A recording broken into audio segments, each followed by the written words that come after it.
اعوذ باللہ من الشیطان الرجیم بسم اللہ الرحمن الرحیم۔ رسول اللہ صلی اللہ علیہ وآلہ وسلم نے ایک دن فجر کی نماز کے بعد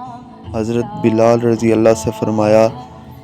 تمہیں اپنے جس اسلامی عمل سے سب سے زیادہ خیر اور ثواب کی امید ہو وہ مجھے بتلاؤ،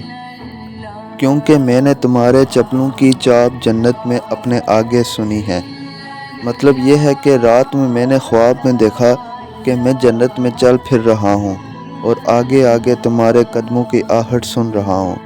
تو میں دریافت کرنا چاہتا ہوں کہ یہ تمہارے کس عمل کی برکت ہے، لہٰذا تم مجھے اپنا عمل بتاؤ جس سے تمہیں سب سے زیادہ ثواب اور رحمت کی امید ہو۔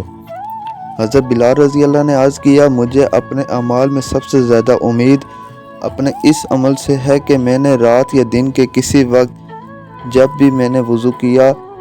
تو اس وضو سے میں نے نماز ضرور پڑھی ہے، جتنی نماز کی بھی مجھے اللہ تعالیٰ کی طرف سے اس وقت توفیق ملی۔ سبحان اللہ۔